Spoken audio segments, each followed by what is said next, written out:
tekstą pristato leidykla Alma Litera.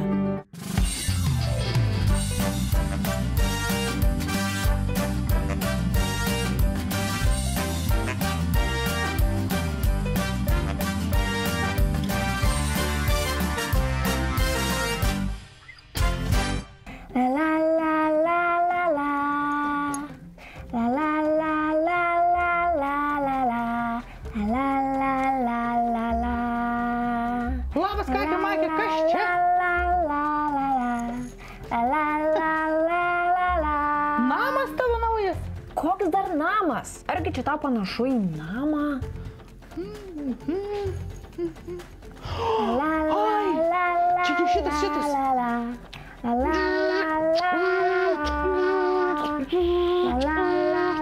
Robotas. Koks dar robotas?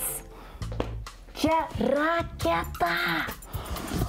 O aš esu kosmonautė. Supratau? Labą dieną, kosmonautė. Kur skrisi? Į žvaigždę. Kaip susirinksi, į kokią žvaigždę skristi? Tai ten labai daug tų žvaigždžių, tai bus labai paprasta išsirinkti. Būtent, Katė Makė. Žvaigždžių yra labai daug. Be galo daug. Begalybė. Mokslininkai suskaičiuoti negali, kiek mūsų galaktikoje, kuri vadinasi Paukščių takas, kiek yra žvaigždžių. Manoma, kad yra apie 200-400 milijardų žvaigždžių, Katė Makė. Įsivaizduoji? Tai čia vien tik tai mūsų galaktikos. Štai, aš tokio skaičiaus nykštukų nežinau, bet aš apsigyvensiu tokioj žvaigždėj, kurią pirmą atsitrenksiu. Bloga žinia, Katė Makė. Nes žvaigždės yra įkaipusių dujų kamuoliai, prie kurių tik tai kas nors tik priartina, iškart sudega. Įsivaizduoji, kaip baisu.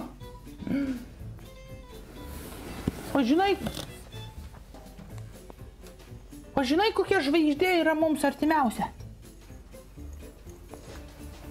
Saulė.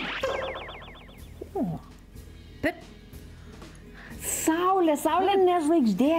Saulė yra saulė, saulė dieną šviečia, o naktį šviečia žvaigždės. Katė Makė, sunku patikėti, bet mūsų saulė, dėl kurios šviesos ir šilumos mes galime čia žemėje gyventi, jinai irgi yra tokia pat karštas dujų kamuolys, žvaigždė, tik jinai yra arčiau mūsų. Sėskime. Žiūrėk, čia yra saulė. Saulė niekur nejuda. Vaikyk. Čia yra žemė. O, aš čia pažymėjau, kur tu gyveni. Matai? Ir žemė sukasi aplink savo ašį ir sukasi aplink saulę. Kai taškelis, kuriame tu gyveni, atsisuka į žemę, į saulę? Diena. Diena. O kai nusisuka nuo saulės? Naktis? Taip, naktis. Ir tada saulės nematom, bet matom daugybę kitų žvaigždžių. Ir tada vėl žemė apsisuka aplink savo ašį. Ir diena. Diena, teisingai. Ir vėl? Ir naktis. Teisingai, Katė Makė. Vau. Taip. Ai, bet aš neskrisiu į žvaigždę. Aš geriau skrisiu į mėnulį. Man mėnulis labai patinka. Mėnulis tai yra mano namai.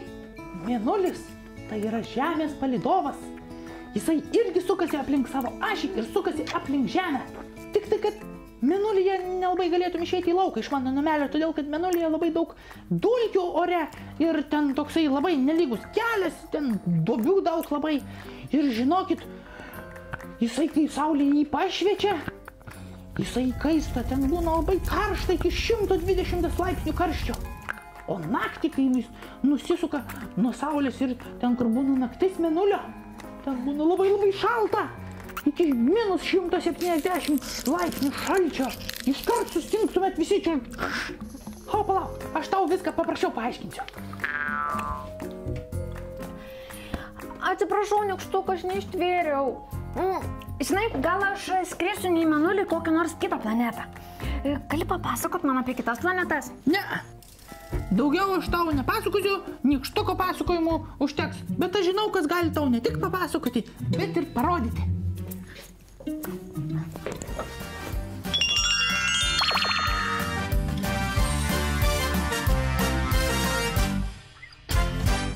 Laidą pristato leidykla Alma Litera. Laidą pristato leidykla Alma Litera.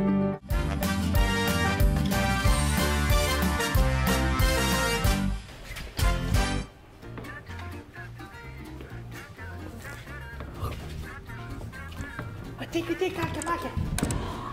Sveika atvykusi į mokslinių tyrimų centrą. Vau, kaip čia gražu. Einam. Labą dieną. Labas. Jovilė čionai, tukas netvarkas, nykštukas. Prašom, Kakė, susipažink su Jovilė. Aš Kakė. Labas, Kakė, labas, nykštukai. Labas. Jovilė, mes turim klausimą. Taip. Į kokią planetą geriausiai vykti? O tu nori kosmonautė būti? Taip. Nori išskristi kažkur į kosmosą? Iš tikrųjų turiu liūdnų žinių.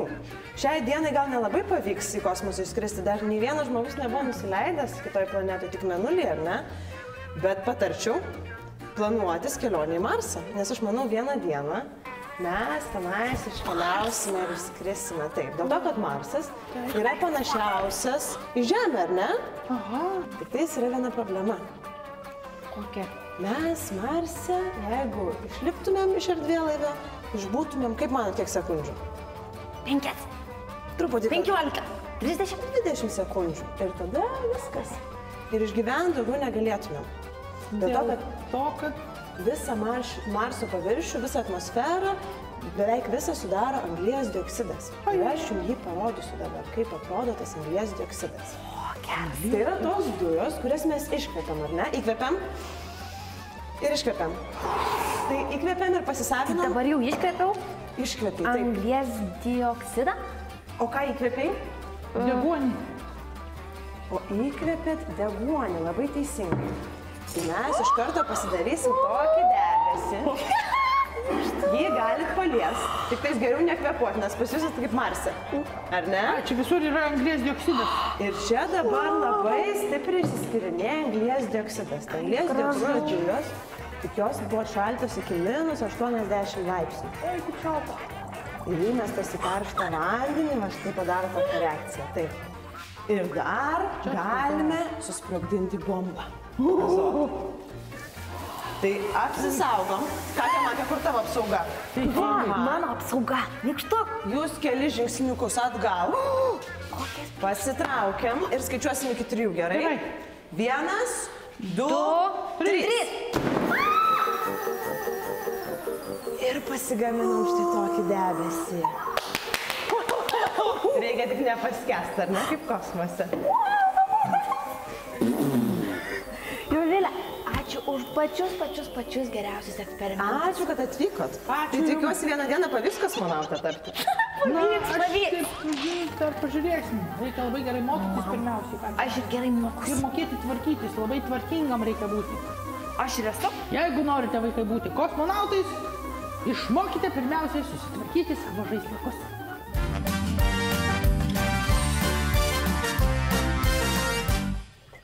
Žinai, Nykštuk, aš pagalvojau, kad aš neskrisiu jokias ten planetas. Aš pabandysiu gyventi tiesiog raketoje.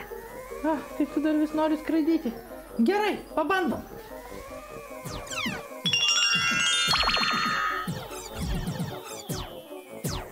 Nykštukai! Kas čia vyksta? Kaip aš pakilau į orą? Kakė, tu juk kosmose. Tavęs nebeveikia Žemės traukos jėga.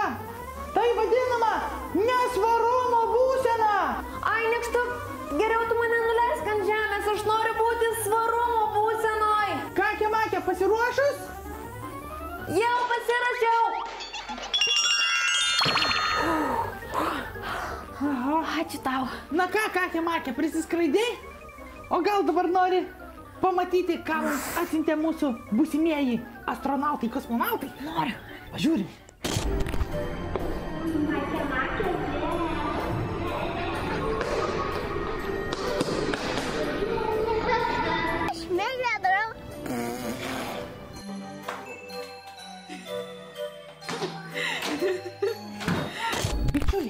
O ar pastebėjote, kas praskrido virš Kakės Makės raketos?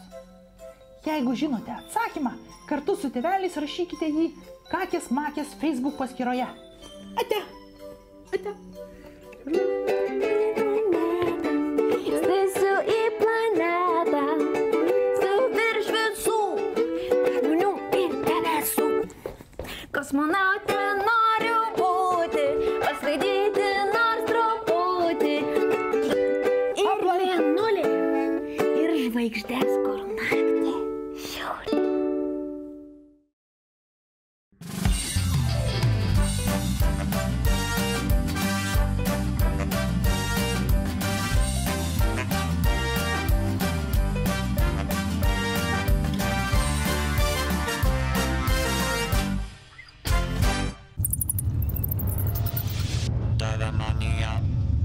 Laidą pristato leidykla Alma Litera.